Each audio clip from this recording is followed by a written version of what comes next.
బట్టతలతో బాధపడుతున్నారా? ఆధునితనమైన పద్ధతిలో hair transplantation చేయబడును. Face clinic, Hyderabad. నమస్తే, వెల్కమ్ టు సుమన్ టీవీ. నేను మీ సాయి. ఏపీ ఎన్నికలలో అన్ని పార్టీలు ప్రచార పర్వంలో కొనసాగుతుండగా తాజాగా ఈ ప్రచార పర్వంలోకి ఫుల్ టైమ్గా రంగంలోకి దిగారు బాలకృష్ణ. సో బాలయ్య బస్ యాత్ర ద్వారా రంగంలోకి దిగి అన్ని నియోజకవర్గాల ప్రచారం చేసేందుకు ఆయన రంగంలోకి దిగుతున్నారు. హిందూపురమే కాకుండా చుట్టుపక్కల ఉన్నటువంటి ముఖ్యమైనటువంటి నియోజకవర్గాలపైన కూడా కాన్సన్ట్రేషన్ చేశారు. ఈ సందర్భంగా బాలకృష్ణ ప్రచారం ఏ విధంగా ఉండబోతుంది, బాలకృష్ణ ప్రచారంలో అనుసరించేటువంటి వ్యూహాలు ఏ విధంగా ఉండబోతున్నాయో మాట్లాడదాం. మనతో పాటు అనలిస్ట్ చంద్ర శ్రీనివాస్ గారు ఉన్నారు. సార్ నమస్తే. నమస్కారం. సో ఒకవైపు చంద్రబాబు, ఒకవైపు పవన్ కళ్యాణ్ ప్రచార పర్వాన్ని కొనసాగిస్తున్నటువంటి సందర్భాన్ని చూస్తున్నాం. ఇప్పుడు మరొక దిశగా బాలకృష్ణ కూడా ప్రచారాన్ని మొదలు పెట్టబోతున్నారు. బస్సు యాత్ర ద్వారా దూసుకెళ్లబోతున్నారు. ఏ విధంగా ఉండబోతుంది బాలయ్య ప్రభావం? డెఫినెట్గా అండి, బాలయ్య గారికి విశేష ప్రజాదరణ, ఒక మాస్ హీరోగా ఉంది. అదే కాకుండా ఆయన ఇంట్లో చాలామంది వాళ్ళ బావగారు ఇప్పుడు ముఖ్యమంత్రి రేసులో ఉంటున్నట్టు చంద్రబాబు నాయుడు గారు ఎమ్మెల్యేగా కుప్పం పోటీ చేస్తాడు. తర్వాత పురంధేశ్వరి గారు చూసాం రాజమండ్రి ఎంపీగా. తర్వాత చిన్నల్లుడు, పెద్దల్లుడు మనం చూసాం. పెద్దల్లుడు మంగళగిరి పోటీ చేయబోతున్నాడు, చిన్నల్లుడు విశాఖపట్నం ఎంపీగా. ఆయన ఉత్తరాంధ్ర నుంచి ప్రచారం కూడా చేస్తారంటున్నారు. ఆయనకి విశేష ప్రజాదరణ ఉన్నమాట వాస్తవం. ఆ విధంగా అభ్యర్థుల్ని నాట్ ఓన్లీ ఈ యొక్క టీడీపీ అభ్యర్థులు కాకుండా జనసేనని, బీజేపీని అన్ని కూటమి అభ్యర్థులు గెలిపించుకోవాల్సిన బాధ్యత ఉన్నది. ఇక్కడ ఈ కూటమిలో ఉన్న సెలబ్రిటీస్ ఎవరున్నారు? ముఖ్యంగా పవన్ కళ్యాణ్ గారు కావచ్చు, బాలకృష్ణ గారు కావచ్చు. అదేవిధంగా ఒకవైపు లోకేష్ మీరు అన్నట్టుగా ఆయన వంతు ఆయన పాత్ర పోషిస్తున్నాడు. ఇప్పుడు కామన్గా పురంధేశ్వరి గారు, పవన్ కళ్యాణ్ గారు, చంద్రబాబు గారు వారాహి యాత్రలో మనం చూస్తాం. నిడదవోలు కావచ్చు, తణుకు కావచ్చు, వాళ్ళు పాల్గొంటాం. ఇది మొత్తం 3 వైపులుగా ఉత్తరాంధ్ర, రాయలసీమ, కోస్తా ప్రభావితం ఎక్కువగా ఉండే అవకాశం. మీరు అన్నట్టు హిందూపురంలో మళ్ళా నిలబడుతున్నాడు ఆయన. అక్కడ రాయలసీమలోనే ఆయన ప్రభావం ఎక్కువగా ఏంటంటే హిందూపురం పరిసరాల్లో మొదటి నుంచి టీడీపీకి ఎన్టీ రామారావు అభిమానులు ఎక్కువ ఉన్నారు. కంచుకోటలో ఉంది.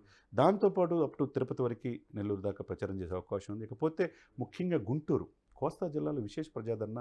పవన్ కళ్యాణ్ గారికి ఎంత అభిమానులు ఉన్నారు, అట్లనే బాలకృష్ణ గారికి కూడా ఉన్నారు. ఆ విధంగా అక్కడ గుంటూరు ఎంపీ స్థానం నుంచి ఎమ్మెల్యే స్థానాల్లో అక్కడ కూడా ప్రచారం చేయొచ్చు. ఇకపోతే విశాఖపట్నం నుంచి ఉత్తరాంధ్రలో చాలా కీలకమైంది ఏంటంటే శ్రీకాకుళం, విజయనగరం, విశాఖపట్నం. శ్రీకాకుళం మొదటి మనం చూసాం, రామ్మోహన్ నాయుడు గారు ఉన్నారు, అంతకుముందు ఎర్రవ నాయుడు, అచ్చెన్నాయుడు వీళ్ళంతా ఉన్నారు. అది కంచుకోట లాంటిది ఒకప్పుడు. ఆ తర్వాత దాన్ని వైసీపీ చేజెక్కించుకుంది. ఇప్పుడు మరలా దాని మీద కాన్సన్ట్రేషన్ కూటమి చేస్తుంది. ఇప్పుడు కూటమిలో ఉన్నటువంటి కొన్ని నియోజకవర్గాల్లో ఉన్నటువంటి అసంతృప్తులు, సమన్వయ లోపాన్ని మనం చూస్తున్నాం. బాలయ్య ఎంట్రీతో ఆ నియోజకవర్గాల్లో ప్రచారం కొనసాగిస్తున్నటువంటి సందర్భంలో వాటన్నిటినీ కూడా సద్దుమణిగించేలాగా బాలయ్య చొరవ చూపించేటువంటి అవకాశం ఉంది. డెఫినెట్గా అంటే చొరవ ఎంతవరకు చూపించగలరు అంటే అధినేతలు చూసుకుంటారు. ఈయన ప్రభావం ఎట్లా ఉంటుందంటే బాలకృష్ణ చూసే అభిమానులు ఉంటారు, ఆయన మాస్ డైలాగులు అట్రాక్టివ్ అయ్యి ఉంటారు కాబట్టి ఆయన్ని ఆదరించే వాళ్ళు ఉంటారు. ఎన్టీ రామారావు గారి కుమారుడిగా ఆయన మాస్ డైలాగులు మన సినిమాల్లో ఏ విధంగా వెళ్ళగొడతారో మనకు తెలుసు. కాబట్టి ఆ విధంగా ఒకవైపు పోలరైజేషన్, ఓటు ట్రాన్స్ఫర్మేషన్ అయ్యడానికి బాలకృష్ణ ఒక అస్త్రంలాగా ఉపయోగపడతారు. అదే సమయంలో మీరన్నట్టుగా ఎక్కడికక్కడ చిన్న చిన్న టికెట్లు రానోళ్ళు, అలకలు, లేకపోతే పార్టీ నుంచి ఫిరాయింపులు, ఇవన్నీ సెట్ చేసుకోవాల్సిన బాధ్యత అధ్యక్షులు చూసుకుంటారు. ఎవరు? పవన్ కళ్యాణ్ గారు కావచ్చు, చంద్రబాబు నాయుడు గారు ఈ కాన్సన్ట్రేషన్ చేస్తారు, పురంధేశ్వరి గారు. ఇప్పుడు ఎప్పటికప్పుడు మానిటరింగ్ చేయడానికి సెంట్రల్ నుంచి బీజేపీ వాళ్ళు వాళ్ళ బృందం ఒక మంత్రులు సెంట్రల్ మినిస్టర్ని పంపిస్తున్నారు. ఎక్కడికైనా అలకలు, ఏదైనా 1-2 సీట్లు మార్చాలి అనుకున్నప్పుడు వీళ్ళు నిర్ణయిస్తారు. కాకపోతే ఈయన బాలకృష్ణ పాయింట్ ఆఫ్ ఏంటంటే ఒక నటుడిగా, ఒక మాస్ లీడర్గా, ఎన్టీ రామారావు గారు వారసుడిగా ఆయన ఆ యొక్క కాన్స్టిట్యున్సీలో ప్రచారం చేస్తే డెఫినెట్గా ఓటర్లని ప్రభావితం చేసే అవకాశం ఉంది. ఈ కూటమికి బెనిఫిట్ అయ్యే అవకాశం స్పష్టంగా ఉంది. హిందూపురంలో కాకుండా ఈసారి బాలకృష్ణకి హిందూపురం చుట్టుపక్కల ఉన్నటువంటి నియోజకవర్గాలపైన కూడా పూర్తి స్థాయిలో కాన్సన్ట్రేషన్ చేసినట్టు కనపడుతుంది. ఈ మధ్యకాలంలో ఆ చుట్టుపక్కల నియోజకవర్గాలపైన కూడా వారితో మాట్లాడడం, ఆ నియోజకవర్గాల నేతలతో మంత్రాలు జరపడం, అక్కడికి ప్రచారానికి వెళ్ళేటువంటి పరిస్థితిని కూడా చూస్తున్నాం. అంటే ఎక్కువ ఫోకస్ పక్క నియోజకవర్గాలపైన కూడా చేసినట్టు చెప్పుకోవచ్చు. ఎందుకంటే నగిరి పక్కన మంత్రి రోజా కూడా నిలబడుతున్నటువంటి నియోజకవర్గం ఉంది. ఈ ప్రభావం అంతా కూడా బాలకృష్ణ పనిచేస్తుంది. డెఫినెట్గా ఉంటుందండి. ఎందుకంటే గాలి ముద్దుకృష్ణారెడ్డి గారి తనయుడు అక్కడ పోటీ చేస్తున్నాడు. మీరున్నట్టు ఇకపోతే ఇక్కడ పరిటాల ఫ్యామిలీ మొదటి నుంచి ఎన్టీ రామారావు గారు ఫ్యామిలీకి అండదండగా ఉన్నారు టీడీపీకి.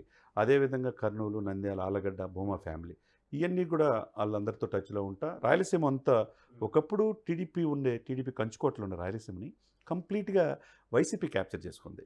ఒక ఎవరు పయ్యావులు క్యాషో, హిందూపూర్ నుంచి ఈయన బాలకృష్ణ గారు, కుప్పం నుంచి చంద్రబాబు, ఈ 3 స్థానాలు తప్పితే మొత్తం వైసీపీకి వెళ్ళిపోయింది.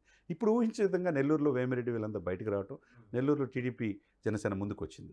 అదే సమయం రాయలసీమలో కూడా డెఫినెట్గా ఈ బాలకృష్ణ గారి ప్రభావం కావచ్చు, తర్వాత పవన్ కళ్యాణ్ గారి ప్రభావం కావచ్చు, ఏ విధంగా అంతకుముందు కోల్పోయిన టీడీపీకి ఇప్పుడు ఒక బూస్ట్ లాగా బాలకృష్ణ గారి పర్యటన చేసే అవకాశం ఉంది. ఇకపోతే కోస్తా జిల్లాలో ముఖ్యంగా ప్రకాశం, గుంటూరు, ఇటు వచ్చేది కృష్ణా జిల్లాల్లో ఇక్కడ చూడండి, మనం ఎన్టీ రామారావు గారు పుట్టిన ఊరుంది కృష్ణా జిల్లాలో.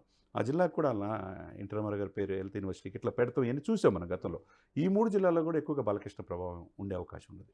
ఏ విధంగా చూసుకున్నా ఈయన ప్రయత్నం అనేది తన హిందూపూర్కే పరిమితం కాకుండా రాష్ట్ర వ్యాప్తంగా తన వంతు ఒక చైతన్యంగా ఒక బస్సు యాత్ర చేపట్టడం అనేది ఒక మంచి పరిణామంగా భావించాలి. అవును. అంటే ఇలాంటి బస్సు యాత్ర చేస్తున్నటువంటి సందర్భంలో కొన్ని సెలెక్టెడ్ నియోజకవర్గాలకి వెళ్లాల్సి ఉంటుంది. ఎందుకంటే ఇప్పటికీ కొన్ని క్లారిటీ లేవు. ఈ కూటమిలో నియోజకవర్గాలకు సంబంధించి మార్పు చేర్పులు ఉంటాయనేటువంటి వార్త వినపడుతుంది. అలాంటి దాంట్లో అనపర్తి ఒకటి, తంగలపల్లి ఇట్లాంటివి ఉన్నాయి.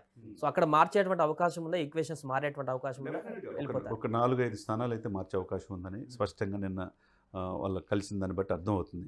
అది యాజ్ ఎర్లీ యాజ్ పాసిబుల్. ఎందుకంటే ఈ రోజు చూసుకుంటే అండి 13, నెక్స్ట్ మంత్ 13కి ఎలక్షన్, అంటే చేతిలో 30 రోజులే సమయం ఎవరికైనా. దేశవ్యాప్తంగా ఎలక్షన్ 30 రోజులే, June 4th రిజల్ట్. కాబట్టి యాజ్ ఎర్లీ యాజ్ పాసిబుల్ ఇక 4-5 సీట్లని ఒక అటు ఇటు బీజేపీ నుంచి టీడీపీ కావచ్చు, టీడీపీ నుంచి బీజేపీ కావచ్చు, లేకపోతే జనసేన నుంచి కావచ్చు, ఈ కూటమిలో ఒక్కొక్కరు అండర్స్టాండింగ్తో ఇక 2-3 రోజుల్లో అది మార్చే అవకాశం స్పష్టంగా ఉంది. కాబట్టి అది కూడా చిన్న చిన్న ఏదైతే అసమ్మతులు, బాధపడే టికెట్ రానళ్ళు వేరే పార్టీలు చూసే అవకాశం ఉంటుంది. వీళ్ళందరినీ బుజ్జగించే పర్వం ఒకవైపు కొనసాగుతూనే ఇక చూడండి, నిన్న మీటింగ్లో ఆల్రెడీ చంద్రబాబు నాయుడుతో కలిశారు పురంధేశ్వరి గారు, పవన్ కళ్యాణ్ గారు. అది అయిపోయిన తర్వాత ఎమ్మటే తిరుపతి వెళ్ళిపోయారు. తిరుపతిలో ఏంటంటే అక్కడ అరణ్య శ్రీనివాసులు చిత్తూరు నుంచి వైసీపీ నుంచి వచ్చి తిరుపతి పోటీ చేసి అక్కడ పెద్ద ఇష్యూగా ఉంటుంది, అభ్యర్థి పట్ల సానుకూలంగా లేదనేది. టీడీపీ వాళ్ళు అందరూ కలిసి మూకమ్మడిగా 3 పార్టీలు కలిసి మీటింగ్ పెట్టి పవన్ కళ్యాణ్ గారు అభ్యర్థికి పూర్తిగా సహకరించండి అని చెప్పాడు. అప్పుడు సమస్య సాల్వ్ అయిపోద్ది. అంటే ఈ అసమ్మతి లేకుండా ఒకవైపు ప్రచారం చేసుకుంటున్నారు, ఒకవైపు బస్సు యాత్ర మీరన్నట్టు చేసుకుంటూ ఉన్నారు. ఎక్కడైతే చిన్న చిన్న అసమ్మతులు ఉన్నాయో డైరెక్ట్గా నాయకులే దిగి, ఎందుకంటే సెట్ చేసుకోవాలి, ఎందుకంటే టైం లేదు కాబట్టి 30 రోజుల చేతుల టైం ఉన్నప్పుడు డెఫినెట్గా ఇది చేసుకోవాల్సిన అవసరం ఉన్నదన్నమాట. సో మొత్తానికి అది బాలకృష్ణ బస్సు యాత్రతో ఏపీలో ప్రచార పర్వంలో మరొక మైలురాయికి చేరిందని చెప్పుకోవచ్చు టీడీపీ నుంచి. సో ముఖ్యంగా ఉత్తరాంధ్ర జిల్లాలో ఉన్నటువంటి కొన్ని నియోజకవర్గాలపైన స్పెషల్ ఫోకస్ పెట్టినట్టుగా తెలుస్తుంది బాలకృష్ణ ప్రచారంతో. ఎన్నికల ప్రచారంలో ఎలాంటి డైలాగ్స్ వదులుతారు, ప్రచారంలో ఇంకా ఆయన ఎలాంటి అంశాలని ప్రస్తావనకు తీసుకొస్తారనేది చూడాల్సిన అవసరం ఉంది. సుమన్ టీవీలో మీ పర్సనల్ అండ్ బిజినెస్ ప్రమోషన్స్ కోసం కింది నెంబర్కి కాంటాక్ట్ చేయండి.